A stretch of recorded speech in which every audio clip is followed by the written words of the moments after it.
Digno é o Senhor, mas ressuscitou.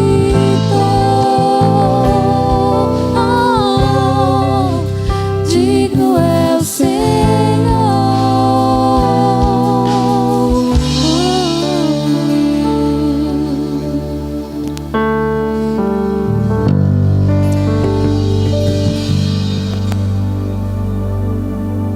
Amém. Glória a Deus. Aleluia. Queridos, nessa noite queremos, pensando justamente, nós estamos no momento de ceia e também um ano de células, e pensando que há um ano atrás nós estávamos exatamente trazendo para a igreja a necessidade de voltarmos a um trilho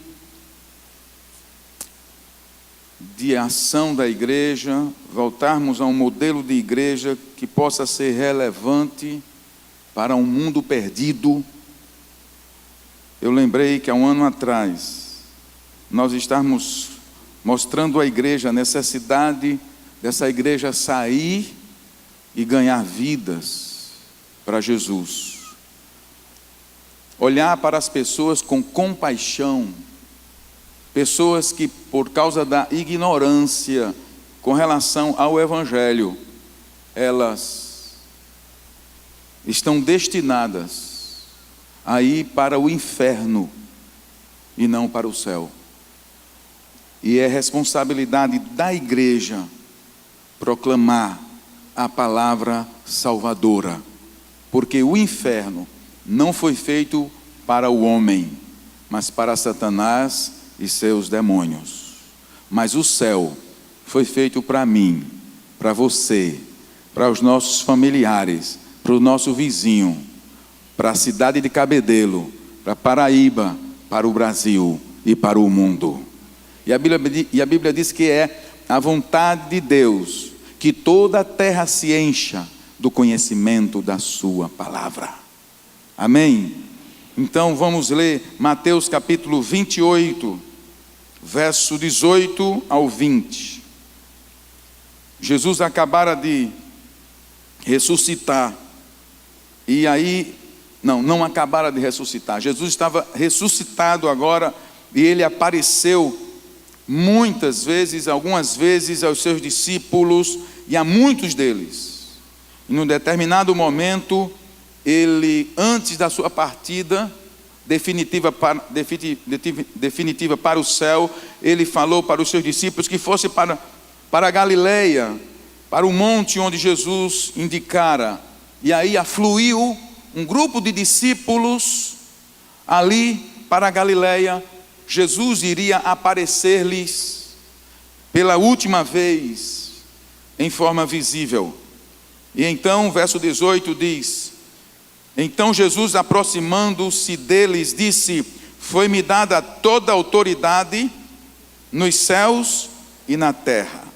Portanto, vão e façam discípulos de todas as nações, batizando-os em nome do Pai e do Filho e do Espírito Santo, ensinando-os a obedecer a tudo o que eu lhes ordenei. E eu estarei sempre com vocês até o fim dos tempos. Amém. Verso 18 diz: foi-me dada toda a autoridade nos céus e na terra. Portanto, vão. Jesus está dizendo: vocês são meus discípulos, minha igreja. Meu Pai é o Pai de vocês, meu Deus é o Deus de vocês. Toda a autoridade me foi dada, portanto vão. Ele está dizendo: já que me foi dada toda a autoridade, vão. Está dizendo, porque vocês irão nessa autoridade. Quando nós perdemos a identidade, perdemos também o propósito. Quando não sabemos quem somos, não sabemos também do que porquê estamos aqui. Quando nós perdemos a identidade, perdemos também o propósito. E quando não sabemos quem somos, não sabemos também do porquê de estarmos aqui. Perdemos o sentido, a finalidade da existência. Não nos encontramos e nem sabemos por que existimos. Isso vale para a pessoa e isso vale para a igreja. Quando nós não sabemos o que é a vida, o porquê é a vida, por que eu vim, por que eu estou aqui, o que eu estou fazendo aqui, de onde vim, o que estou fazendo e para onde vou. Se você não tem essas respostas bem satisfeitas, respondidas, você não tem o sentido ainda da vida. A igreja, no entanto, ela sabe exatamente pela palavra do Senhor de onde veio, o que está fazendo aqui e para onde vai. A igreja, ela veio de Cristo, Cristo veio de Deus. Ela está aqui glorificando a Deus, proclamando o Evangelho e se preparando para o seu destino final, que é a glória. E a igreja sou eu e você. Então eu sei de onde vim, eu sei o que eu estou fazendo aqui e eu sei para onde eu vou. Diga amém. Para que a sua igreja não se perdesse no decorrer dos séculos, Jesus deixou 2 textos basilares, 2 textos que formam um trilho para um mesmo trem. O trem, ele caminha sobre 2 trilhos. Tem 2 textos na Bíblia, irmãos, que eles são simples e conhecidos de todos nós, que se chama o grande mandamento, é um texto, e a grande comissão. E nós vamos ver Mateus 22, 37 a 40. O grande mandamento, Mateus 22, 37 a 40. Como é que diz aí? Respondeu Jesus, todos juntos: ame o Senhor, o seu Deus,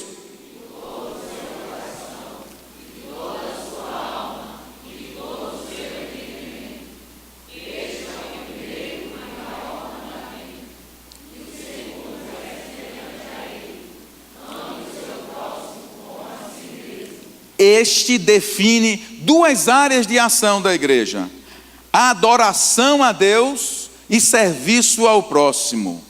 Diga comigo: adoração e serviço ao próximo. Então, a igreja existe para adorar a Deus. Adora a Deus de várias formas, como nós fazemos aqui, cantando louvores. Adoramos também proclamando, servindo. Isso é forma de adoração. Mas especificamente adorar a Deus aqui é reconhecer e exaltar a sua majestade soberana. Portanto, amar a Deus de toda a nossa força, com todo o nosso coração, é o primeiro chamado de todos nós. Lembra que eu venho pregando? Primeiro adorador, depois obreiro. Primeiro você é um adorador, depois você trabalha. O nosso primeiro chamado, então, 2 textos. O primeiro texto está aqui, o grande mandamento. E o segundo texto, a grande comissão, que é esse texto que eu acabei de ler. Vamos ler novamente. Então Jesus, verso 18, Mateus 28, 18. Então Jesus aproximou-se e disse: foi-me dada toda a autoridade nos céus e na terra. Para fazer o quê? Vão e façam discípulos de todas as nações, batizando-os em nome do Pai e do Filho e do Espírito Santo, ensinando-os.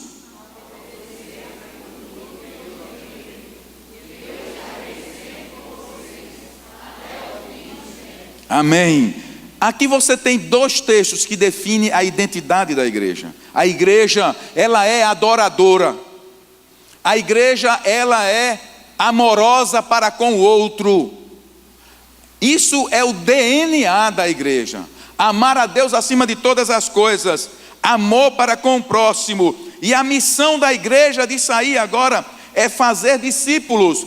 Por isso que nós temos insistido, líderes de células, vocês são discipuladores, estão sobre a responsabilidade de vocês, vidas que Deus tem dado a vocês. A missão de fazer discípulo é uma tarefa imperativa, intransferível, inadiável.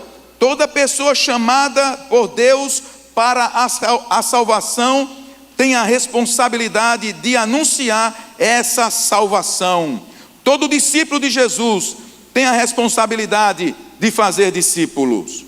Essa é a identidade da igreja. Há um ano atrás, eu fiz uma declaração aqui e nós lemos, e eu vou repetir ela agora para hoje. Há um ano atrás, implantando a igreja, a estrutura de células, nós lemos essa declaração aqui com os irmãos, com o objetivo de alinhar a identidade dessa igreja com sua missão e propósito.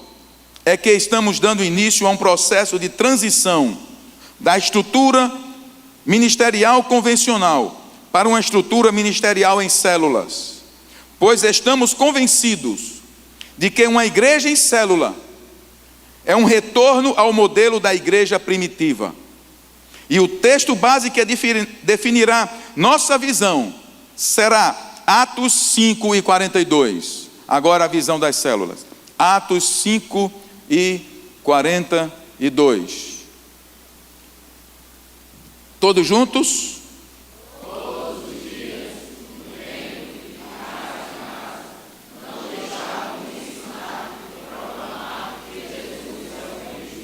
Nesse texto, pode deixar ele aí. Nesse pequeno texto aí, a igreja está cumprindo vivendo a sua identidade e cumprindo a sua missão. Todos os dias, no templo e de casa em casa, não deixavam de ensinar e proclamar: Jesus é o Cristo. Eles faziam isso porque de casa em casa eles adoravam. Nas casas eles serviam uns aos outros. Poderíamos ler outro texto. Porque o ambiente da casa é um ambiente onde tem intimidade. Não é um ambiente formal, é informal. Só pode estar dentro de casa quem tem intimidade. Só pode comer junto quem tem intimidade. Os discípulos viviam um amor mútuo uns aos outros. E eles não esqueceram de que eles foram deixados por Jesus para ensinar e proclamar que Jesus é o Cristo. Por isso que as células, nós temos esse texto base para definir nossas células, porque as células têm a finalidade precípua de adorar a Deus no ambiente caseiro, servir uns aos outros e proclamar aos nossos convidados, aos nossos vizinhos, que só Jesus Cristo salva. A célula jamais pode perder a sua identidade, senão ela vai se tornar como um lago de água parada. Essa água vai apodrecer, vai ter mau cheiro. Você só será uma célula vibrante e cheia do Espírito de Deus se você anunciar com toda a força do seu pulmão, com toda a força do pulmão da célula, que Jesus Cristo é o Senhor e o Salvador dessa humanidade. Para isso, você foi levantado, porque há um ano atrás, o motivo principal para a mudança de estrutura é porque as células, elas saem do culto do domingo à noite e se misturam durante a semana nas casas, condomínios, etc., proclamando em todo lugar que Jesus Cristo é o Senhor. Ontem nós tivemos o testemunho aqui de Francisco, porque nas células eles vivem também o amor de uns aos outros. A igreja é adoradora, a igreja ama o próximo servindo, a igreja faz discípulo, a igreja edifica o outro, treina, ou seja, a igreja tem uma missão. Nós não somos um corpo sem sentido sobre a terra.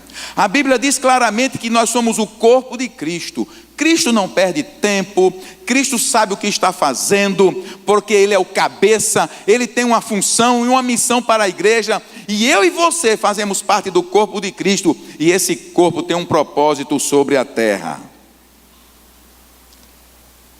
O nosso chamado é uma ordem. Nesse texto em que nós lemos de Mateus capítulo 28, diz assim: vão e façam discípulos. Quem nos ordena é aquele que tem toda a autoridade. Ele diz: toda a autoridade me foi dada, portanto, vão. E mais na frente, no verso 20, ele diz assim: ensinando-os a obedecer a tudo que eu lhes ordenei. Ordem não se discute, se obedece. Só não se obedece quando não se respeita, quando não se considera. Se Jesus é o Senhor da sua vida, você deve obediência a Ele. Você deve obediência. E essa obediência se estende aonde você mora, na sua casa, no seu ambiente de trabalho. Você precisa ser, aonde você está, luz do mundo, sal da terra. Sal da terra, luz do mundo, proclamando Jesus Cristo, o único caminho, verdade e vida que leva o homem aos céus. O universo inteiro se curva diante da autoridade absoluta do Senhor Jesus. O universo inteiro obedece às ordens do Senhor. Ousaríamos desobedecê-la? Se até os demônios obedecem à voz do Senhor, seríamos nós os únicos a fazer pouco caso dela? Não temos escolha. Fazer discípulos não é uma opção da igreja, mas é a sua responsabilidade inadiável e intransferível. No livro de Marcos, eu estou lendo Mateus. Mateus diz toda a autoridade, mas em Marcos, outro evangelho, no capítulo 16, novamente nós vamos encontrar a mesma ordem dada por Jesus. Ele diz no verso 15, 16:15 de Marcos: toda autoridade, e disse-lhes: vão pelo mundo todo e preguem o evangelho a todas as pessoas. Quem crê e for batizado será salvo, mas quem não crê será condenado.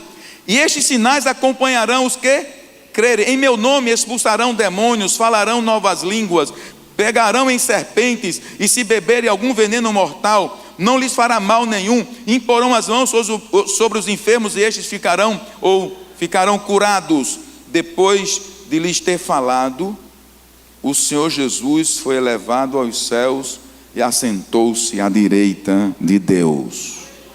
Aquele que está assentado à direita de Deus está dizendo para a igreja evangélica batista de Intermares: vão pelo mundo todo e prega o evangelho em meu nome. Aquele que tem todo o poder e toda a autoridade está dizendo: você tem uma missão inadiável e intransferível. Você, não é o outro, sou eu e você que precisamos proclamar Jesus Cristo, o único caminho. Conta uma ilustração que diz: quando Jesus retornou aos céus, os anjos lhe perguntaram: Senhor, tu terminaste tua obra na terra, mas quem irá contar essas boas novas ao mundo inteiro? É uma ilustração. Os anjos perguntaram: Senhor, tudo bem, você terminou sua obra lá, mas e agora? Quem vai espalhar que o Senhor morreu naquela cruz? Jesus havia respondido assim: eu deixei lá 12 homens preparados para essa tarefa. E os anjos perguntaram: mas Senhor, e se eles falharem? Então Jesus respondeu: se eles falharem, eu não tenho outro plano. Se a igreja falhar, não tem outro plano. Se a igreja se calar, não existe outra instituição sobre a terra que detenha a mensagem poderosa do evangelho. Só a igreja de Jesus. Não tem governo político, não tem comunismo, não tem capitalismo, socialismo, neoliberalismo, visões de mundo, nada. O mundo jaz no maligno. Só um povo sobre a face da terra carrega dentro de si uma mensagem redentora: a igreja de Jesus Cristo. A maior força do testemunho não é o intelecto, não é aquilo que você estudou da Bíblia, de tudo, e você fez um curso de evangelismo. O maior testemunho que o mundo precisa ouvir é o que Deus fez em sua vida. Eu nunca, irmãos, e já tendo feito o curso de teologia, eu nunca cheguei num ambiente de trabalho para esbanjar conhecimento teológico. Nunca. eu só falo daquilo que Deus fez na minha vida. Porque a minha alma tem a mesma sede que a alma de qualquer homem e de qualquer mulher.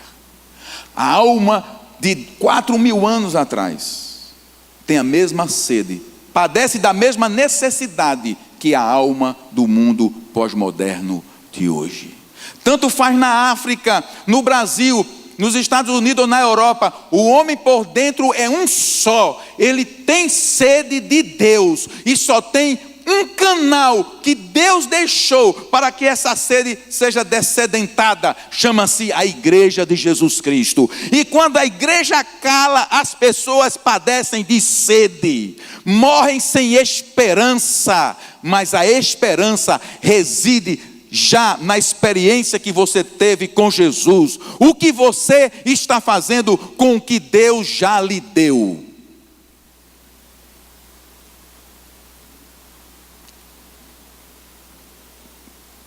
Essa ilustração foi de um livro há alguns anos, há algum tempo atrás, eu não lembro, mas eu dei uma resposta para ela.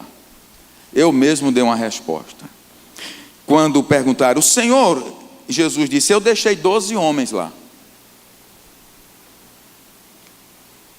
preparados para isso. Sim, Senhor, e se eles falharem? Jesus disse, se eles falharem, eu não tenho outro plano, a ilustração. E eu dei uma resposta para ela. Mas os discípulos não falharam em proclamar o Evangelho em sua geração. Por isso eu estou aqui e você está aqui. Os discípulos não falharam. Diga comigo, os discípulos não falharam. E eu? E eu? Os discípulos não falharam, pois eles não estavam sozinhos nessa tarefa. E eu quero pegar nessa mensagem e fazer quase que um desvio de assunto, mas não é. Eu só quero dizer para vocês que os discípulos não falharam porque eles não estavam sozinhos. Daqui para frente a mensagem vai pegar esse ponto. Eles não estavam sozinhos. Diga comigo, eles não estavam sozinhos. E eu digo, por isso não falharam. Irmãos, nós também não estamos sozinhos. E não há razão para falharmos. Cabedelo precisa ser tomada para Jesus. Não para encher uma igreja, uma denominação, para esse ministério A ou B. É porque essas pessoas precisam ouvir de Jesus Cristo antes que a morte bata em suas portas. Mas os discípulos não estavam sozinhos.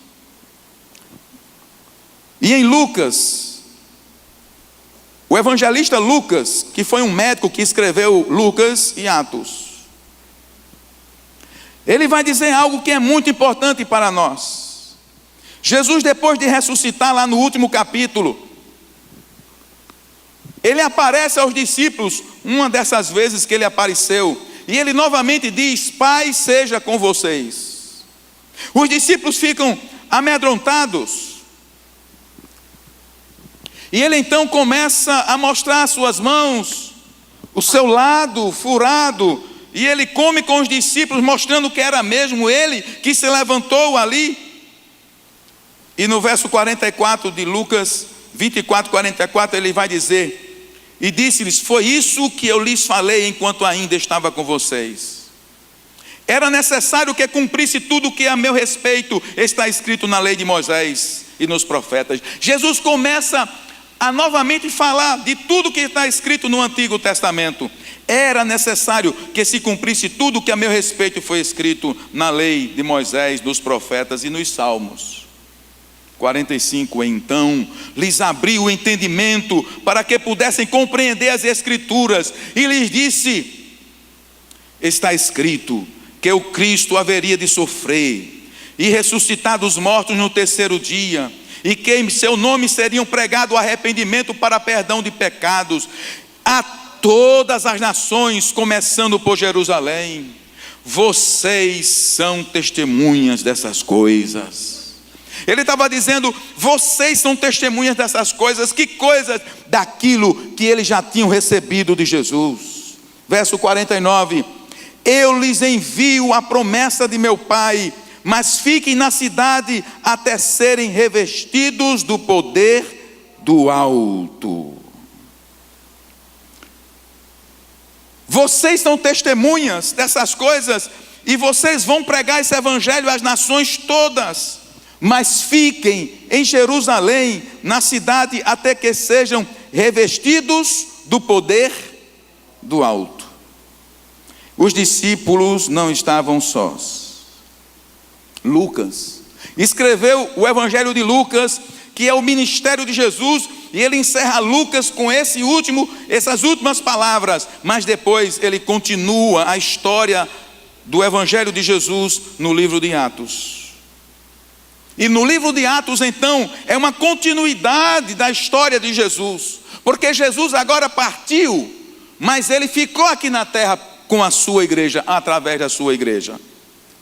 E aí ele vai dizer, no verso 1, capítulo 1, verso 4 de Atos, eu quero mostrar para vocês o que a igreja já conhece, mas é importante que a gente fale as mesmas coisas. Eu estou levando vocês a entenderem que os discípulos não falharam, mas porque eles não estavam sós. Então Lucas vai repetir quase as mesmas palavras, dizendo: certa ocasião, já depois de ressuscitado, enquanto comia com eles, deu-lhes esta ordem: não saiam de Jerusalém, mas esperem pela promessa de meu Pai, da qual lhes falei. Pois João batizou com água, mas dentro de poucos dias vocês serão batizados com o Espírito Santo. E os discípulos não estavam entendendo nada. Que negócio é esse de batismo com o Espírito Santo? Eles conheciam o batismo de João, eles sabiam que o batismo nas águas de arrependimento de João, mas agora batismo no Espírito Santo, o que seria isso? Eles não entendem. E ele diz: Senhor, o Senhor vai restaurar o reino a Israel? Eles entram no verso seguinte falando de política. E Jesus diz: não, vocês não estão entendendo nada. Esqueçam essas coisas daqui. Não vos compete saber quem vai para o poder, quem não vai para o poder, quando vai ser a destruição de Roma. Esqueçam isso. Verso 8: o que eu estou dizendo a vocês é que vocês receberão poder quando o Espírito Santo descer sobre vocês, e serão minhas testemunhas em Jerusalém e em toda a Judeia e até os confins da terra.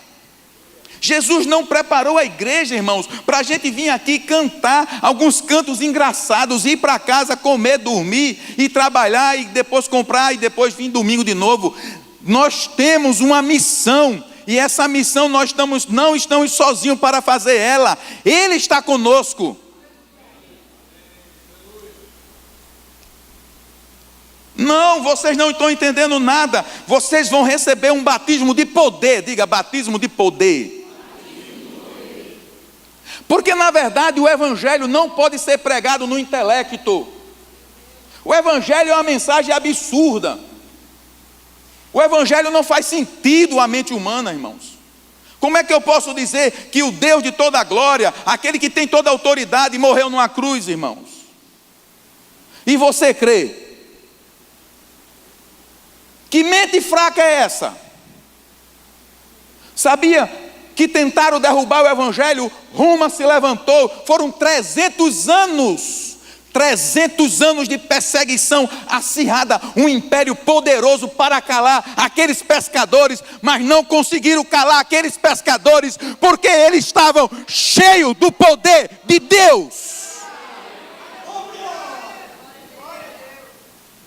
Mas chegar e dizer: olha, Jesus morreu na cruz, quem é Jesus? Jesus morreu 2000 anos atrás. Homem, vai contar outra história, que eu estou precisando de farinha e comida aqui para mim. Se o evangelho for pregado, Luciano, somente no intelecto, não faz sentido se não tiver o mover do Espírito Santo de Deus, porque é Ele que atrai o homem aos pés do Senhor. É o Espírito Santo. Por isso Jesus disse assim: é para o bem de vocês que eu vou, porque se eu não for, o Espírito Santo não virá a vós.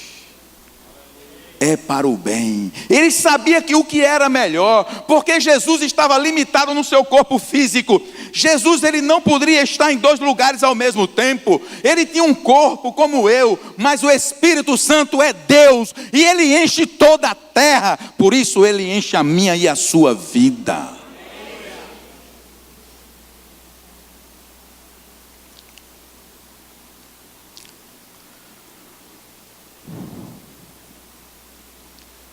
Então Jesus diz: vocês receberão poder, vão pelo mundo todo, mas não é somente com os 3 anos de ensino, não. Vocês vão receber algo que o mundo nunca conheceu. Vocês vão receber algo que Moisés não recebeu. Vocês vão receber algo que Abraão não recebeu. Vocês vão receber algo que Davi não recebeu, que nenhum dos profetas receberam. Vocês vão receber algo, e quando isso acontecer na vida de vocês, vocês serão outras pessoas. Nunca mais serão os mesmos homens nem as mesmas mulheres. Até então, os discípulos não sabiam o que João Batista profetizou, o que Joel profetizou, nem o que Jesus estava falando. Jesus, que será, hein, Jesus? O que será isso? E aí, Jesus, o verso 9, Atos capítulo 8, nós lemos: receberão poder para testemunhar. Atos 1:9 em diante diz assim, acompanha a história. Tendo dito isso, eu estou dizendo Jesus para ficar claro, Jesus foi elevado às alturas. Enquanto eles olhavam, e uma nuvem o cobriu na vista deles, e eles ficaram com os olhos fixos nos céus, enquanto ele subia. Minha esperança, lá vai ele, e agora? Eles ficaram com os olhos fixos no céu enquanto ele subia. De repente surgiram diante deles 2 homens vestidos de brancos, que lhes disseram: Galileus, por que vocês estão olhando para o céu? Este mesmo Jesus que dentre vocês foi elevado aos céus, voltará da mesma forma como o viram subir. Essa é a igreja que crê, aleluia. E eu pego nessa promessa, digo, eu vou estar lá. Por isso, irmãos, a nossa herança não é carro nem comida, é o céu. É muito maior. Por isso a igreja não foi destruída pelo Império Romano, porque os irmãos daquele tempo descobriram uma revelação que o mundo não conhece. É a revelação do céu. Revelação do céu. Irmãos, a palavra nos deixa um gostinho na boca do céu. Se aqueles crentes estivessem atrás de melhorar o casamento, de melhorar a pescaria, eles não resistiriam ao sofrimento da perseguição, sim ou não? Mas porque estava reservado para eles uma glória melhor, uma pátria celestial, e eles chegaram a ver os céus. Lembra de Estevão, aquele primeiro mártir da igreja? Estevão, homem cheio de fé e do Espírito Santo. Através de Estevão, coisas maravilhosas aconteciam, e ele foi apedrejado. E diz assim, e quando ele estava já no último respiro, ele olhou para o céu e disse, e viu os céus abertos, e o Filho do Homem à direita do Pai. Aleluia. Ele viu a glória do Senhor. Mas muito bem, aqui eles dizem assim, ele voltará da mesma forma. E o que aconteceu agora? Eles estão na Galileia, naquele monte. Eles voltam, eu estou esquecendo da hora. Eles voltam para Jerusalém, vindo do Monte das Oliveiras. Irmãos, imagina a cena. Eles foram para a Galileia, agora viram Jesus subindo. A cabeça deles estavam a 1000, assim. Meu Deus, a gente viu algo inacreditável. Jesus subindo literalmente, não basta que ele já ressuscitou. A cabeça dos discípulos assim, agora aquela multidão voltando do monte, descendo o monte. Cadê? Como é que a gente vai dizer? A gente diz o quê? Meio desorientados. Como a gente diz? ele disse que é para dizer para todo mundo como? Medo, pavor. E eles voltam, aí eles se lembram, ele disse que a gente ficasse na cidade de Jerusalém, ficasse quietinho, orando, esperando. E o texto seguinte vai dizer isso, verso 12, eles voltaram para Jerusalém, vindo do monte chamado das Oliveiras, que fica perto da cidade, chegaram, subiram ao aposento, e lá ficaram, quem? Ficaram os discípulos, Maria, mãe de Jesus, os irmãos de Jesus, a família de Jesus, 120 pessoas, verso 14, todos eles se reuniam sempre em oração com as mulheres, inclusive Maria, a mãe de Jesus, e os irmãos dele. Aqui tinham, em outro trecho diz, 120. Todos os dias, Jesus não estava mais, Jesus foi para o céu. E agora, como esse povo vai anunciar a todo mundo, ir pelas nações pregando o evangelho? Mas eles ficaram firmes naquilo que Jesus tinha falado. E aí, eles ficaram orando. Só 10 dias. Só 10 dias. E no capítulo 2 de Atos, então,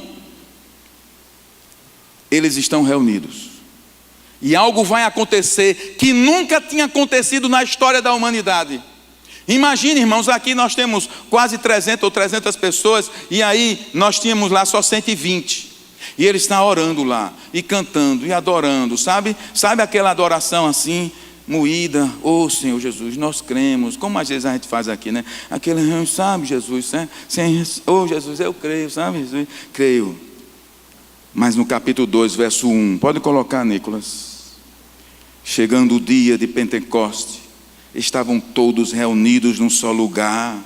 De repente veio do céu um som, como de um vento muito forte, e encheu toda a casa na qual estavam assentados, e viram que parecia línguas de fogo que se separaram e pousaram sobre cada um deles. Todos, diga comigo, todos ficaram cheios do Espírito Santo e começaram a falar em outras línguas, conforme o Espírito os capacitava. Todos, nunca aconteceu isso antes. Eles tiveram uma experiência com Deus presente, Deus Espírito Santo, porque o Espírito Santo é Deus, desceu naquele recinto, aqueles homens foram cheios de Deus, e porque eles foram cheios de Deus, foram transformados e nunca mais foram os mesmos. A partir daquele dia, a igreja do Senhor Jesus, ela surge com outra dinâmica, com uma dinâmica nova do poder do alto. O que Jesus falou estava se cumprindo. Eles receberam um gozo, uma alegria que nunca tinham recebido antes, irmãos. Mas não só isso, eles receberam uma ousadia, e Jerusalém estava em festa. E agora a multidão começou a ouvir alguma coisa. Aí eu fico pensando, como é que se enche do Espírito Santo e fica calado? 120 fizeram um barulho que Jerusalém chamou a atenção de Jerusalém. O que eles estavam dizendo, falando ou cantando, eu não sei. Eu sei que eles estavam cheios do Espírito Santo. Afluíram para aquele local, sabe, 14 nacionalidades. E eu digo para vocês, mais de 3.000 pessoas afluíram para aquele local. Não era um templo, não era uma igreja, não era, eu não sei como. Eu sei que ficaram atônitos. E quando chegaram lá, 14 nacionalidades, 14 línguas diferentes. Aqueles homens estavam falando, pregando as maravilhas de Deus na língua de cada uma dessas nações. O que eu quero dizer, que o Espírito que foi dado à igreja é um Espírito missionário, é um Espírito evangelizador. O batismo de fogo, o batismo de poder é para a igreja se levantar e testemunhar que Jesus Cristo é Senhor e Salvador. Não é um batismo para a gente ficar nas quatro paredes, irmão, falando línguas estranhas, sem fazer uma ação. É batismo de poder para você chegar no seu ambiente de trabalho com segurança. E quando você abrir a boca, meu amigo, os demônios, bruf, por terra, e o coração fica livre para ouvir a palavra de Deus. O evangelho não se prega no intelecto, é no poder de Deus. E você tem o Espírito Santo.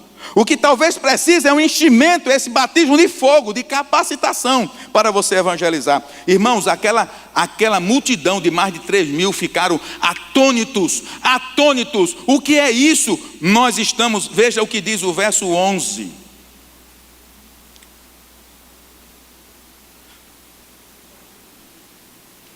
tanto judeus como convertidos ao judaísmo, cretenses e árabes, nós os ouvimos declarar as maravilhas de Deus em nossa própria língua. Que coisa é essa? Sabe por quê? Porque a igreja tem uma missão. Ela não foi levantada para ficar naquele lugar, todo mundo aleluiado, não. É para ser cheio do poder de Deus e evangelizar. Foi para isso que o Espírito Santo nos foi dado. Aí sabe o que é que acontece? Acontece uma colheita de almas que nunca se viu antes. Então Pedro se levanta. Pedrão, que eu já preguei tanto aqui, eu falo tanto sobre isso. Pedrão, há 50 dias atrás, tinha negado Jesus, amedrontado, confuso, querendo voltar às pescas. Agora Pedro se levanta e faz o seu primeiro sermão. Aí, Josias, professor de português, imagina Pedro falando. Um pouco, eu acho que eu sou o melhorzinho do que ele.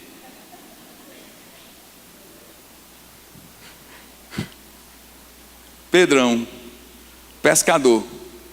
Eu imagino as mãos de Pedro, encaliçadas, queimado de sol. Para o modo provia, porque ele não tinha estudo. Alô?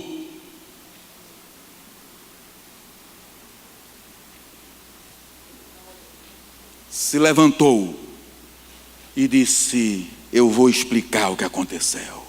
Esse Jesus que vocês crucificaram, Deus o fez Senhor e Cristo. Ele é o Salvador do mundo. E só por ele, em outra versão, em outra passagem, ele vai dizer: a pedra que os edificadores rejeitaram, a pedra de esquina, a pedra fundamental, é a pedra eleita por Deus. E não há outro nome pelo qual os homens devam ser salvos debaixo dos céus e da terra, só através do nome de Jesus. Pedro nem terminou o sermão. Está lá, viu?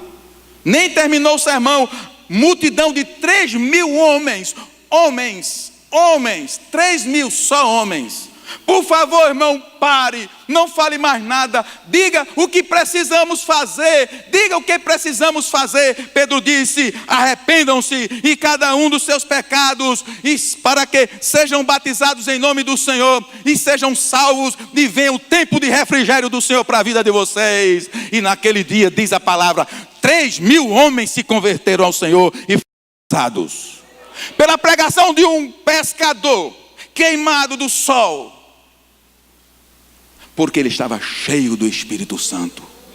Atenção, igreja, tem que ser cheio do Espírito Santo, tem que estar com ele, não é no intelecto. Não faz sentido. Aqueles líderes de outras nações eram pessoas cultas que estavam ali. No entanto, Pedro estava cheio de Deus, porque quem está cheio do Espírito Santo está cheio de Deus. Agora eu digo, a igreja começou no poder do Espírito. Diga comigo, a igreja começou no poder. E quando Jesus voltar, vai encontrar uma igreja cheia do poder do Espírito. Não pense os senhores que a igreja começou com a catequese. E aí Jesus disse: olha, a catequese terminou aqui, 3 anos, vocês viram, tá certo? Agora vocês vão fazer obras maiores. Vocês vão receber uma coisa que o mundo não conhece. Vocês vão receber o Espírito Santo. Pedro agora prega o seu primeiro sermão e 3.000 se convertem. Aí passou aquele momento, batizou todo mundo. Agora Pedro vai adorar a Deus com João e vai entrar no templo de Salomão, viu? Não é no templo de Salomão, para adorar o Senhor, que era o templo dos judeus. E aí tem um paralítico lá. Aí o paralítico olha para Pedro, estende a mão: me dá uma esmolinha aí. Aí Pedro, cheio do Espírito Santo: eu não tenho prata e eu não tenho ouro, mas o que tenho, isso eu te dou. Em nome de Jesus, o Nazareno, levanta-te e anda. E aquele homem, 38 anos ali pedindo esmola, se levantou, deu um salto e saiu glorificando o nome do Senhor em toda Jerusalém. E diz o texto: as multidões afluíram para Pedro e João, acossaram ele e ficaram no canto da parede assim. E a multidão, e Pedro disse: por que vocês estão olhando para mim? ou para nós, como se nós tivéssemos esse poder. Mas o nome, aquele a quem vocês crucificaram, ele é o autor da vida. No poder desse nome é que esse homem está aí, andando e saltitando para a glória de Deus. A cidade entrou em polvorosa, porque aquele paralítico era conhecido. E agora, sabe o que aconteceu? Capítulo 4, verso 4 diz assim: e naquela ocasião Pedro pregou novamente. O pescador pregou novamente. E agora somente umas poucas pessoas, filho. Só umas poucas. Quase 5.000 homens aceitaram o Senhor Jesus. Lira, eu estou falando de 5.000 homens num só sermão. Diga 5.000 num só sermão. Você não deseja o poder do Espírito Santo? Você não deseja para ganhar sua família? Para ganhar o seu vizinho? A igreja precisa ser cheia do Espírito Santo. E aí, queridos, não parou mais. Agora essa igreja, ela caminha vitoriosa no poder do Espírito Santo. Sabe o que aconteceu? Começou a acontecer milagres extraordinários. Em Jerusalém se levantou um ministério. O primeiro ministério de cura e libertação foi em Jerusalém. Sabe, capítulo 5 de Atos dos Apóstolos diz assim, verso 12 em diante: e os apóstolos realizavam muitos sinais e maravilhas entre o povo. Todos os que creram costumavam reunir-se no pórtico de Salomão. No demais, ninguém ousava juntar-se a ele, embora o povo os tivesse em alto conceito. Verso 14: em número cada vez maior, diga comigo, em número cada vez maior, homens e mulheres criam no Senhor e lhes eram acrescentados. De modo que o povo também levava os doentes às ruas e os colocava em camas e macas, para que pelo menos a sombra de Pedro se projetasse sobre alguns, enquanto ele passava. Afluíam também multidões das cidades próximas, diga cidades próximas, a Jerusalém, trazendo seus doentes, e os que eram atormentados por espíritos imundos, e o que eram atormentados, e todos, um comentarista diz, primeiro ministério de cura e libertação em massa, Jerusalém. Das cidades vizinhas, não era mais Jesus, era um pescador, eram algumas outras pessoas, tinha outros discípulos também, mas estamos falando aqui de Pedro. E aí o evangelho se difundia no poder de Deus. No poder de Deus. Os discípulos não falharam, porque não estavam sozinhos. Eles tinham o Espírito Santo. Eles tinham o Espírito Santo. Aleluia. Glória a Deus.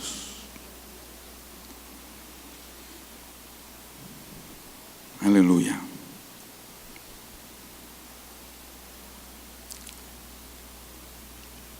Deus não mudou. O Espírito Santo é o mesmo Espírito. E Ele está comigo e com você. Nós só precisamos buscá-lo.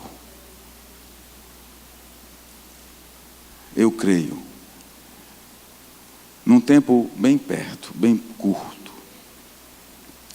que como Ele visitou aquela reunião no Pentecoste, Ele vai visitar essa igreja. E o que nós estamos achando de glorioso e bom não se comparará com a presença majestosa do Espírito Santo. Ele é fogo que vem e purifica os nossos corações. Ele, quando vem sobre nós, muda-nos por dentro. A experiência com o Espírito Santo nos transforma por dentro. Sabe, irmãos, alguns valores são trocados, mudados, são tirados.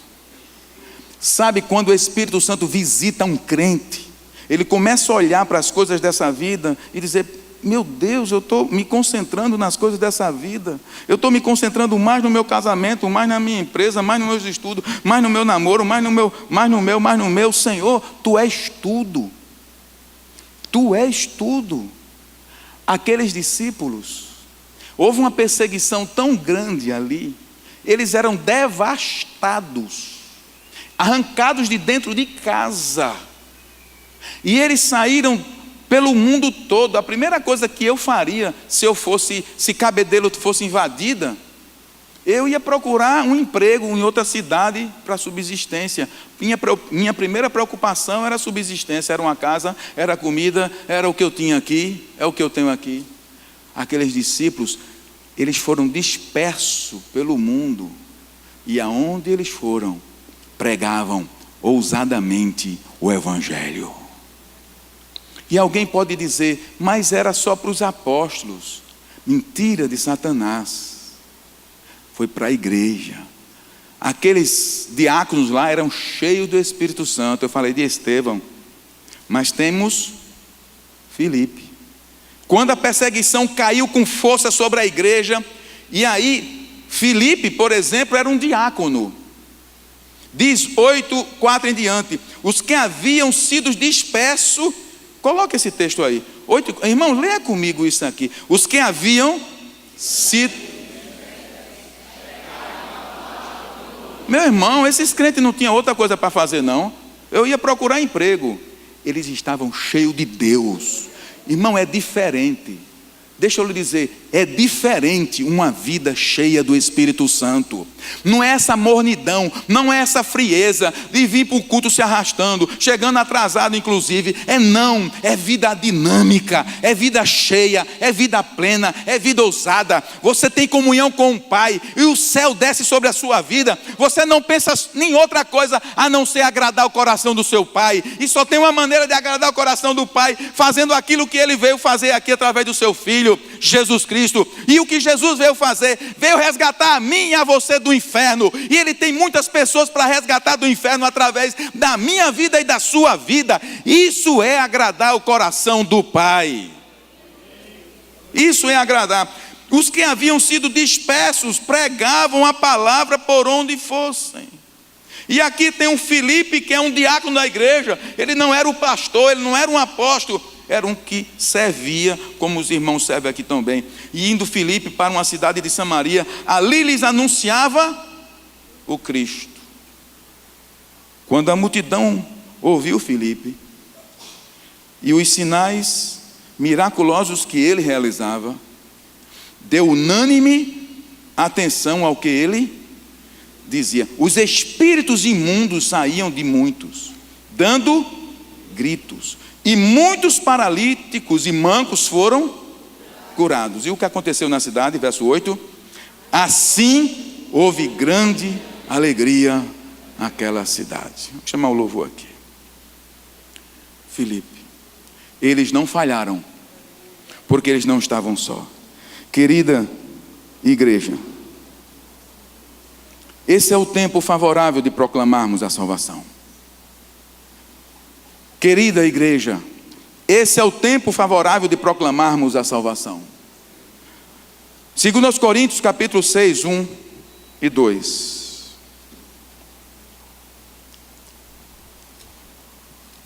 Enquanto o louvor se prepara, 2 Coríntios capítulo 6.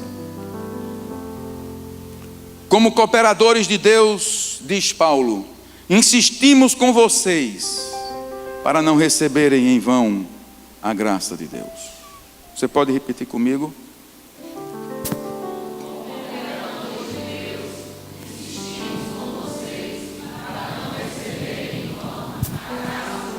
Para não receberem em vão a graça de Deus. Pois ele diz: eu ouvi no tempo favorável e o socorri no dia da salvação. Digo-lhes que agora é o tempo favorável. Agora é o dia da salvação. Volte para o verso 1. Como cooperadores de Deus. Paulo está dizendo, eu como vocês Mas como um cooperador, eu insisto com você para não receber em vão a graça de Deus. Pois ele diz: eu o ouvi no tempo favorável e o socorri no dia da salvação. Digo-lhes que agora é o tempo favorável, agora é o dia da salvação. Agora é o dia, é o tempo da salvação. Não recebam em vão a graça. Você recebeu um depósito poderoso aí. Você recebeu uma herança, um prêmio, um legado, irmãos, que você não tem ideia, porque é eterno. Salvação em Jesus Cristo. Não receba em vão. Jesus disse: dai de graça o que de graça recebeste. O que você está fazendo com a graça? Dai de graça o que de graça recebestes. Eu repito um testemunho aqui de uma irmã dessa igreja. Eu falei esse testemunho um tempo atrás. Ana Raimunda. Ana Raimunda chegou aqui logo quando nós chegamos aqui, eu e minha família. Uma jovem senhora de seus 30 e poucos anos. E Ana Raimunda, ela tinha um ministério. E ela estava voltando à casa do Senhor, porque tinha abandonado o ministério dela, tomado algumas decisões erradas na vida. E agora ela estava voltando à casa do Senhor. E ela entrou de cabeça, irmãos. A igreja sem estrutura, e ela começou a programar isso, fez Dia das Mães também. E foi um choque, porque logo quando estava tudo dando certo, estava se entrosando, Ana Raimunda adoece. Ela adoece e a gente não sabia a gravidade da enfermidade. E numa das visitas que nós fizemos, já mais de mês sem vir à igreja, ela disse: ah, pastor, que saudades da igreja. Nunca mais chegarei tarde aos cultos. Quando eu me levantar dessa cama, nunca mais abandonarei o meu chamado, evangelização de crianças. Mas Ana Raimunda não voltou para cá. Ela recebeu outro chamado e partiu para a glória.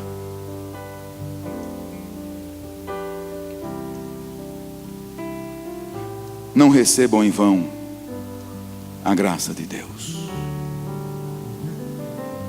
Paulo, falando sobre a necessidade do mundo, ele diz no capítulo 10 de Romanos, verso 13 e 15.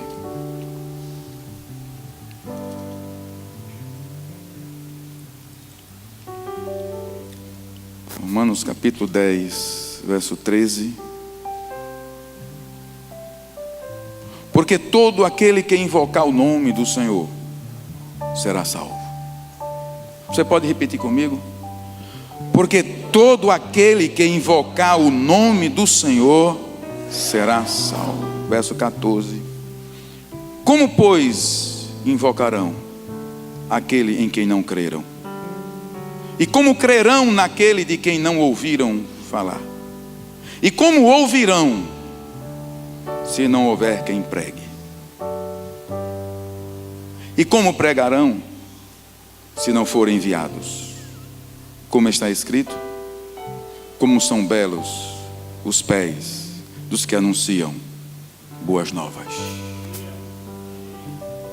O pregador do século passado, o maior pregador do século passado, Billy Graham, foi convidado para concorrer de tanta consideração que se tinha os Estados Unidos, suplicaram que ele concorresse a uma vaga à presidência dos Estados Unidos. E ele, numa reunião pública para os políticos, respondeu: como eu me rebaixaria à posição de presidente dos Estados Unidos, deixando a minha posição de ministro da palavra de Deus, o ministério da reconciliação. Corremos atrás de muitas coisas, mas a essencial é a alma de uma pessoa. Não há maior legado que você possa deixar do que levar alguém a Cristo.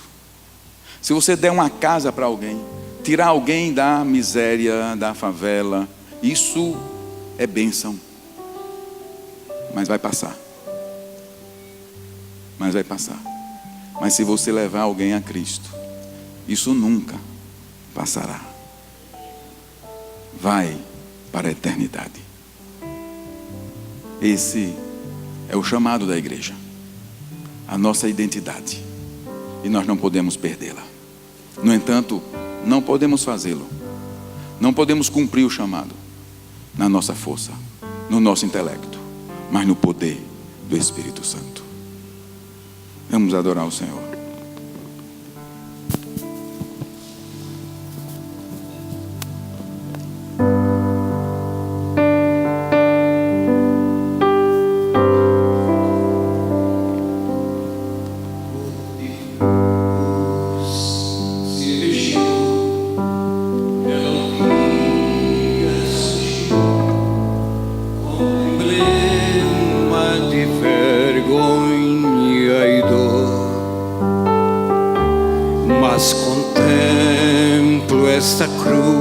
Os diáconos.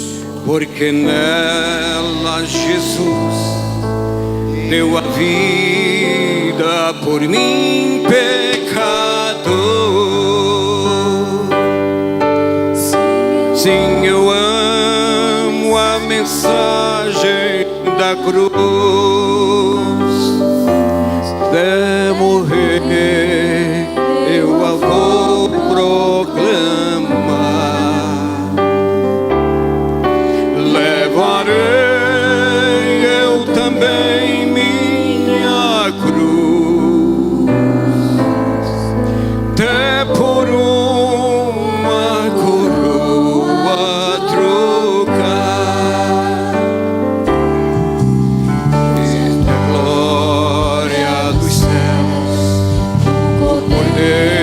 Vamos ficar em pé, amados.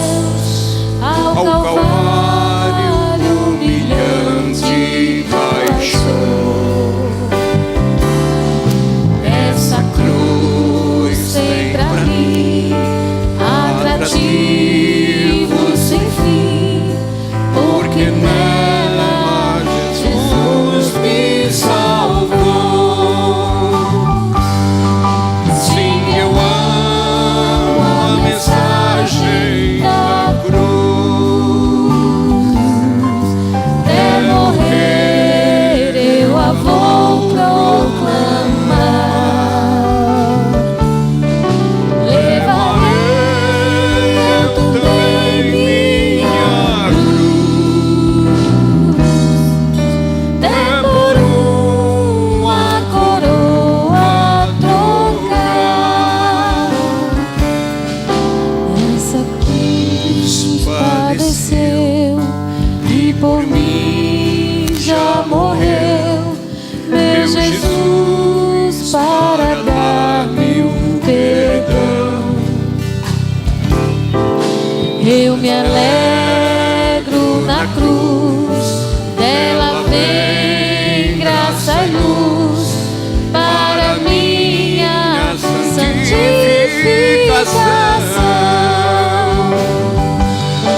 Sim, eu amo a mensagem da cruz, até morrer eu a vou proclamar. Levarei eu também minha cruz, até por uma coroa trocar. Eu quero, antes de começarmos esse momento de ceia, a ceia é uma proclamação A ceia já está dizendo tudo. Nós estamos aqui em honra ao Senhor Jesus. A ceia é uma mensagem visível do sacrifício de Jesus, da morte, mas da ressurreição e a esperança da sua volta. Antes de começarmos, eu quero perguntar, nessa noite você entrou aqui, talvez você já tenha um conhecimento do Evangelho, mas você nunca fez uma decisão ao lado de Jesus. Você nunca proclamou ou publicou assim, visivelmente, que você entrega a sua vida a Jesus. Eu quero dizer que a palavra de Deus diz, Paulo escrevendo aos Romanos capítulo 10 também, no mesmo texto acima, ele diz assim: com o coração se crê e com a boca se confessa. Com o coração se crê para a salvação e com a boca se confessa que Jesus Cristo é o Senhor. Você precisa confessar. Você não, é uma coisa que o homem tem que fazer e responder ao amor de Deus publicamente. Ele morreu por mim. Eu quero declarar publicamente que eu recebo em meu coração. É preciso que todo homem, toda mulher entenda isso. Ele precisa fazer essa decisão. E essa é a grande mensagem que todos nós precisamos levar, por amor às pessoas. Jesus Cristo veio buscar e salvar o perdido.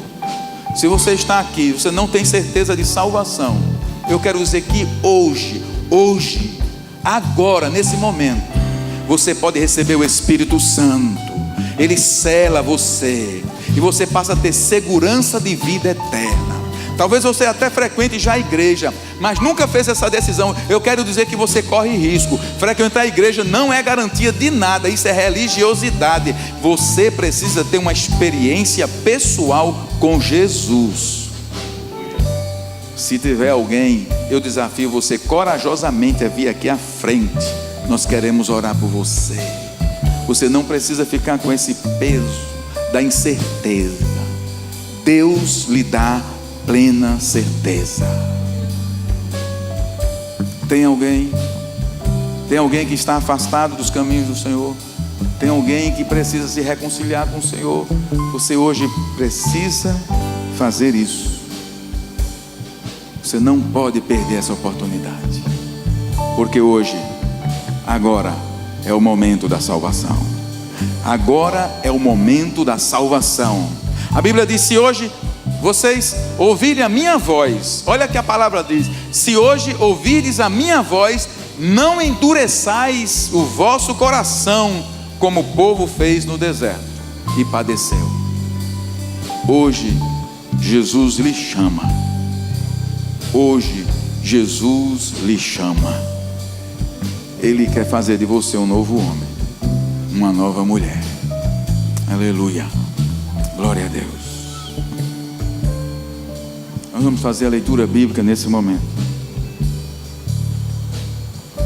1 Coríntios capítulo 11, versículo 23 em diante. Porque eu recebi do Senhor o que também vos entreguei, que o Senhor Jesus, na noite em que foi traído, tomou o pão e, tendo dado graças, o partiu e disse: isto é o meu corpo, que é dado por vós. Fazei isso em memória de mim. Por semelhante modo, depois de haver ceado, tomou também o cálice, dizendo: este cálice é a nova aliança no meu sangue. Fazei isso todas as vezes que o beberdes em memória de mim. Porque todas as vezes que comerdes este pão e beberdes o cálice, anunciais a morte do Senhor até que Ele venha. Por isso, aquele que comer o pão ou beber o cálice do Senhor indignamente será réu do corpo e do sangue do Senhor. Examine-se, pois, o homem a si mesmo, e assim coma do pão e beba do cálice. Amém. Amém. Nesse momento, nós precisamos participar conscientemente. Aqui não é algo, é uma cerimônia. Na escola ministerial, quinta-feira, foi uma bênção. Nós estamos justamente na lição de ceia do Senhor. E aí nós vimos que o pão continua pão aqui. E esse cálice, que é suco de uva, que foi vinho, ele continua suco de uva antes e depois de orarmos. O que vale numa ceia é a experiência que você teve com Cristo. É o valor dessa experiência. Por isso ele diz: discernam o corpo do Senhor, porque se não discernir o corpo do Senhor, você come e bebe para condenação. Ou seja, não é por somente religiosidade, não é por brincadeira, não é a mera cerimônia, não, é algo que faz parte da minha vida. Visivelmente nada acontece, mas no reino do Espírito tudo acontece. Nós não valorizamos os símbolos, irmãos, mas os símbolos têm pesos espirituais. No reino das trevas, por exemplo, tem símbolos satânicos, e que se você brinca com os símbolos satânicos, você se contamina e traz maldição para a sua casa, família, pessoa. Aqui é um símbolo dos céus. Quando nós participamos conscientemente, com o coração no Senhor, porque esse momento é adoração a Jesus. O pão continua pão, mas é como eu faço. Essa cerimônia no reino do Espírito, quando você pega esse pão, quando você pega esse cálice, eu quero dizer uma coisa: quando você pega esse pão e pega esse cálice, lá no inferno, Satanás treme, porque ele vai dizer: eu perdi mais um, porque Jesus disse: quem beber do meu sangue, quem comer da minha carne, é um comigo. E você está declarando espiritualmente, simbolicamente, para o reino das trevas: eu sou um com Jesus. Eu sou um com Jesus. Por isso ele faz de tudo para você não participar. Mas nesse momento, a Bíblia diz: examine-se o homem a si mesmo, e então coma. Examine-se e coma. Não examine-se e não coma. Por isso, nós vamos fechar os nossos olhos agora. E você agora pode colocar sua vida diante do Senhor. Se há alguma coisa que você precisa pedir perdão ao Senhor, só o Senhor sabe. Eu quero dizer a você que a palavra garante: se confessarmos os nossos pecados, Ele é fiel e justo para nos perdoar os pecados e nos purificar de toda injustiça. Apresente ao Senhor a sua necessidade.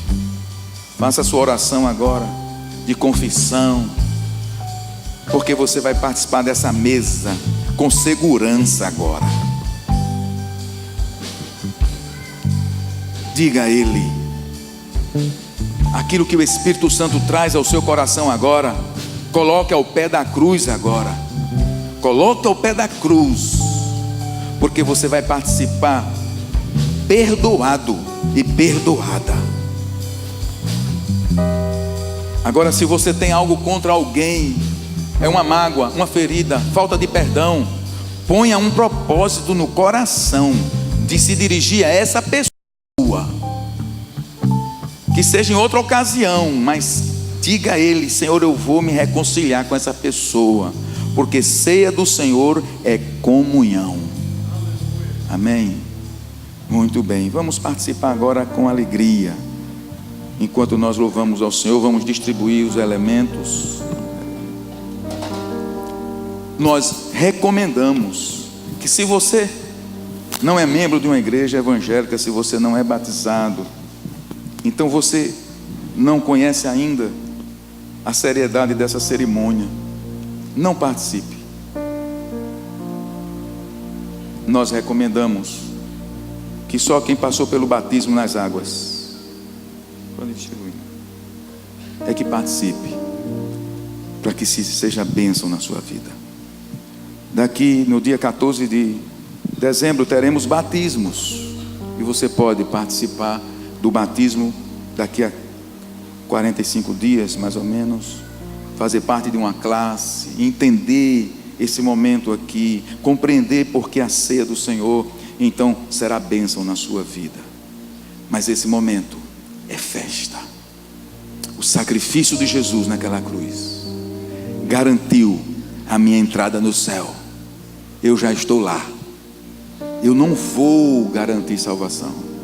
Quando nós recebemos Jesus como Senhor e Salvador, somos garantidos imediatamente, recebemos um passaporte. Nós somos o corpo dele, a igreja dele. Nós já estamos pela fé na glória. E ele diz assim: façam isso em memória de mim, porque eu não vou beber com vocês novamente, participar dessa ceia, até que eu volte. Amém? Ele vai voltar e vai ser linda aquela festa lá. Amém? Vamos distribuir enquanto nós louvamos ao Senhor. Pode sentar, igreja.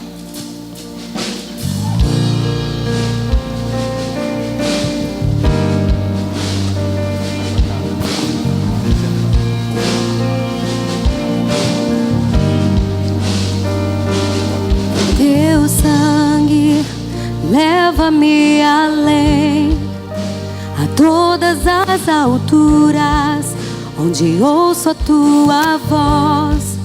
Fala de tua justiça pela minha vida. Jesus, este é o teu sangue. Tua cruz mostra tua graça, fala do amor do Pai, que prepara para nós um caminho para Ele, onde posso me achegar somente pelo sangue.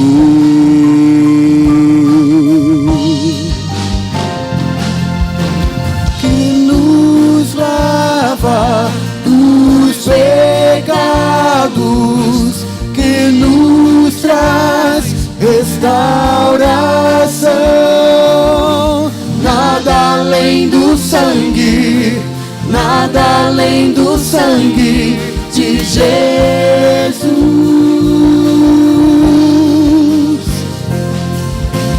que nos faz brancos como a neve, aceitos como amigos de Deus. Nada além do sangue, nada além do sangue de Jesus.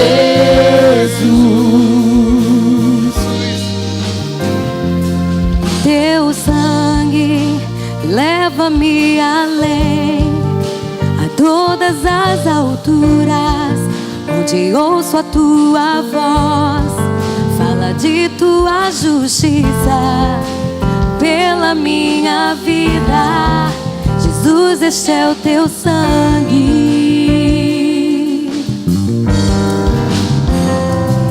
Tua cruz mostra tua graça, fala do amor do Pai, que prepara para nós um caminho para Ele, onde posso me achegar somente pelo sangue.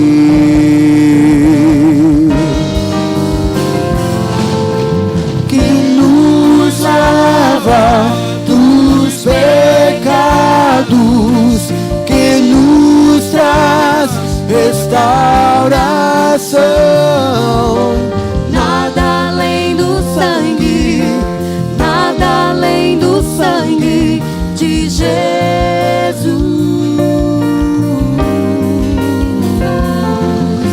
que nos faz brancos como a neve, aceitos como amigos de Deus. Nada além do sangue, nada além do sangue de Jesus.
Bíblia diz que Jesus ansiava muito por aquele momento. O evangelista Lucas disse que Jesus ansiava muito por aquele momento. Naquela noite de ceia, ele estava com seus 12 apóstolos. Ele tomou o pão, partiu e disse: este é meu corpo que é partido em favor de vocês. E assim como há 2000 anos atrás, nós vamos comer agora em nome de Jesus, em honra a Ele. Comemos todos.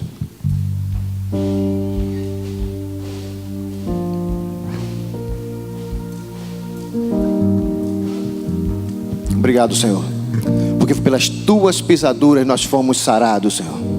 O castigo que nos traz a paz estava sobre ti, Senhor. Muito obrigado, Jesus, pelo teu corpo foi esmagado naquele madeiro, por amor a nós, Senhor, que nos traz cura em nome de Jesus.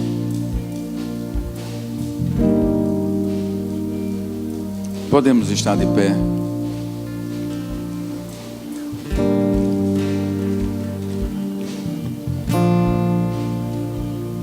Logo depois de partir o pão e distribuir, comerem, ele também tomou o cálice, cálice da nova aliança. Ele levantou o cálice, deu graças ao Pai e disse que ali estava o sangue da nova aliança. Como eu digo, a salvação não foi de graça, foi pela graça. Custou o sangue de Jesus. Nesse momento, quando você participa do cálice, no reino espiritual, tem um peso importantíssimo agora. Você está declarando separação do mundo. Você está declarando união com Cristo. Você está declarando a sua fé publicamente, dizendo: eu sou um com Jesus.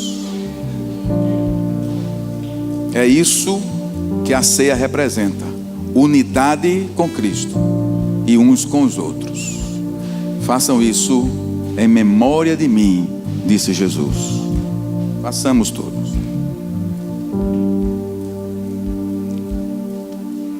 Aleluia, aleluia.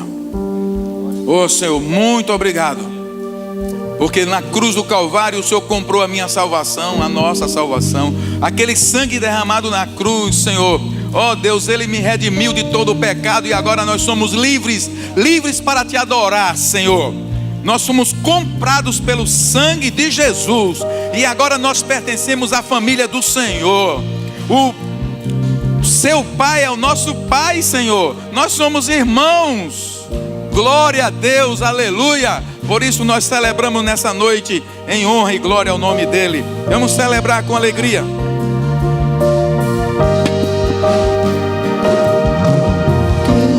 Nos lava dos pecados, que nos traz restauração.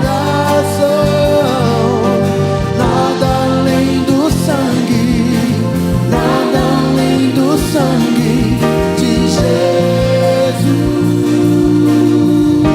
Que nos faz brancos como a neve, aceitos como amigos de Deus. Nada além do sangue, nada além do sangue de Jesus. Declare que você é livre no Senhor. Eu sou livre.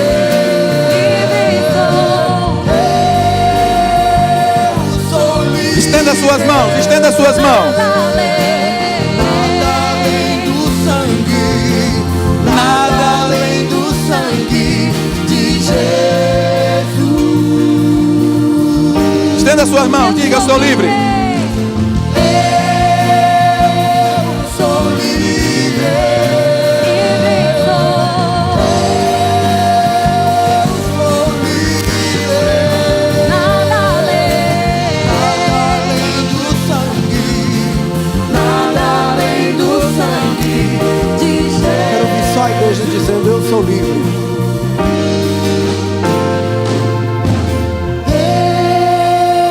Eu sou livre.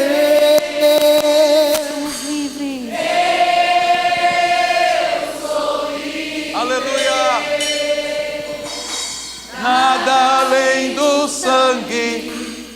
nada além do sangue de Jesus. Aleluia. Aleluia. Aleluia. Vamos repetir por amor. Aleluia.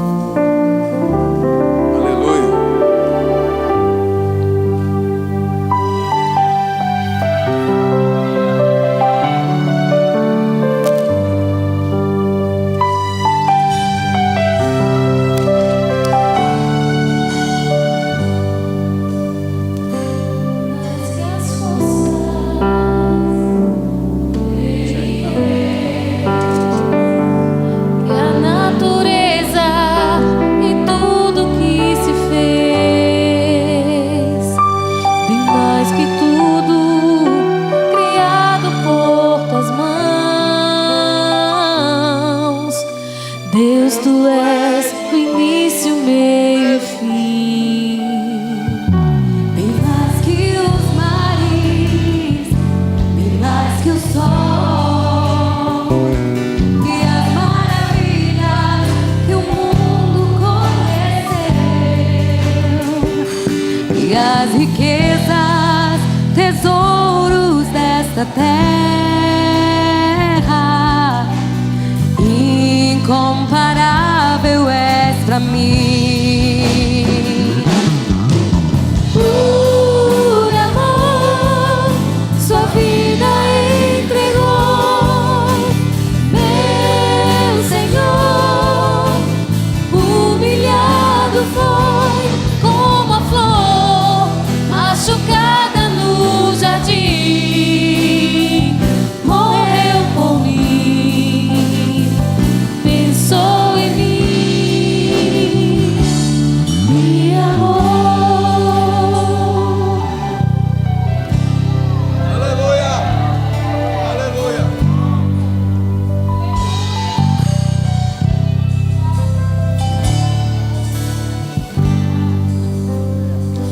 Bem mais que as forças, poder e reis, que a natureza e tudo que se fez, bem mais que tudo criado por tuas mãos. Deus, tu és o início, meio e fim. Bem mais que os mares, bem mais que o sol, e as maravilhas que o mundo conheceu, e as riquezas, tesouros desta terra. Nada se compara. Incomparável és pra mim. Por amor. Por amor, sua vida entregou, meu Senhor. Humilhado foi como a flor machucada no jardim. Morreu por mim, pensou em mim, me amou. Por amor, sua vida entregou, meu Senhor. Humilhado foi como a flor machucada no jardim. Morreu por mim, pensou em mim, me amou. Aleluia. Aleluia. Você pode dar uma salva de palmas ao Senhor Jesus. Adore a Ele com as suas palmas. Adore a Ele com as suas palmas. Senhor, recebe a adoração da tua igreja. É a ti, Jesus, Rei dos reis, Senhor dos senhores. Foste morto, mas eis que estás vivo, assentado à direita de Deus Pai. E um dia hás de julgar todos, vivos e mortos, e todo joelho se dobrará e confessará que Jesus Cristo é o Senhor, para a glória de Deus Pai. Aleluia, aleluia, aleluia.